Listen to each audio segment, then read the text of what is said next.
Hey guys, how are you doing? Oh, by the way, happy St. Patrick's Day. It's March 17th, and I woke up a few hours ago, drinking my coffee so I can get ready to deliver my promise of, I don't know what you'd call them, dreaming vlogs? I don't know what you would call them. But, as promised, I have a dream that I'm going to talk about, and if you guys want to comment below, that's fine with me. If not, so be it. Now, I love dreaming. I've dreamt, of course, all my life, like, I'm sure a lot of you have. But I also love the dream symbology, dream interpretation, all that stuff. I've been interested in that as long as I can remember.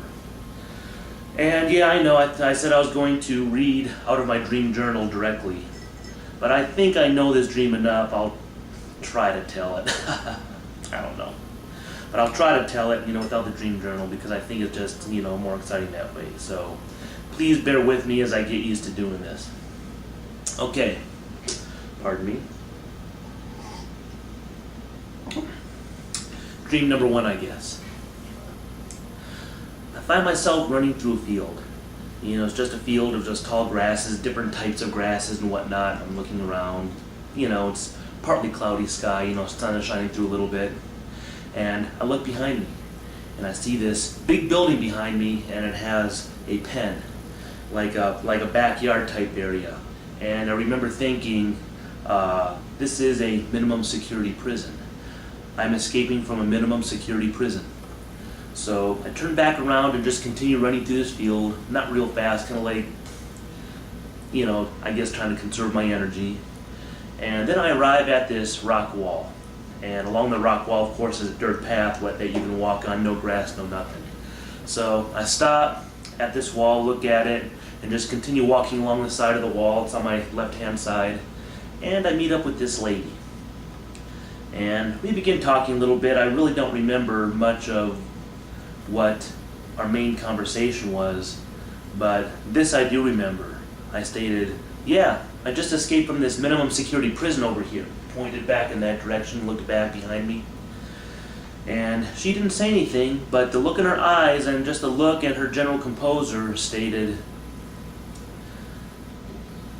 you know what, I just messed up. And I remember I told her, yeah, I escaped from this minimum security prison. And I looked back around and I thought about it and I go, maybe I should go back. And when I made that statement, she didn't say anything to me. She kind of rolled her eyes up in the air like, well, and her general composure made the statement, well, the choice is yours. So I decided to go back. So I walked back through this field, and of course, instead of entering through the exit that I made, I entered the front door. I get into this front door area, and this looks like an office setting, almost like a busy newspaper kind of thing. Everybody is typing away on their little computers and typing away on their old typewriters, pencil in their ear, taking notes. And I'm thinking, wow, what is this? I look around and I notice nobody is really even paying any attention to me. So my first thought that entered my mind when I entered here was, I need to get back to this office area and the yard area that I escaped from unnoticed. I need to get back there, pretend like it never happened.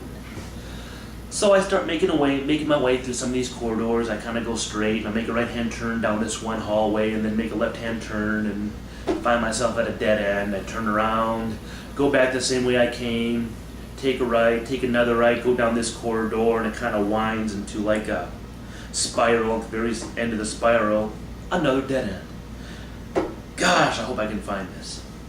So I make my way back around and I go back to the hallway again. And then I take one more right and I go down this hallway and I see this room. I walk into this room and I go beside a bed that's in this room and look down and I see a pair of pants and a shirt. And I immediately recognize them as my clothes. So, cool, I'm in my apartment again. Apparently at this minimum security prison. I don't know. So now I need to find this office and this yard area. So I exit out of the room, take another right, take an immediate next right, and I find myself back in this office. There's the yard area. Now I remember thinking, well, the way they did this yard, in my mind, I guess, is you signed out to go out into the yard for a while. When you came back in, you signed your name back in on a sheet of paper.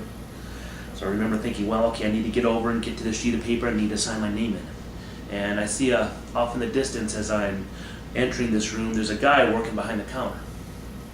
So I walk up to the counter and I'm gonna go. This is the guard apparently that watches everybody and makes sure everybody exits into the yard and comes back and blah. He's security guard and whatever he is, babysitter, I don't know. So I walk up and I'm gonna sign my name on this sheet of paper, and I notice there's no sheet of paper there. I see a single strip of tape about maybe an inch wide and about 8 inches long on the counter. That's it. And I remember thinking, well, maybe I'll just sign my name to this strip of tape and I can just run back to my apartment and nobody will be the wiser. But I thought, no, they'll probably catch on. So I had to go and I had to ask the security guard. By the way, this guard that was working behind this counter, he happened to be the character, what was it, Hannibal? B.A.? I forgot his name. The main guy with the cigar and the white hair that played on the A-Team. B.A., Hannibal, I forget. Maybe you can tell me. But I look at him and I say, well, can I have the sheet of paper? I need to sign my name in. And he's kind of wiping the table. And he kind of says, okay, here it is. You know, kind of mumbles his words. And as he's handing me the sheet of paper, he has this look of disappointment in his face. He has this look of hurt, almost like we were actually really good friends and we did a lot of talking while I was in this prison. And he was hurt that I would even try to do something, and I remember thinking, man, I don't want to get you in trouble.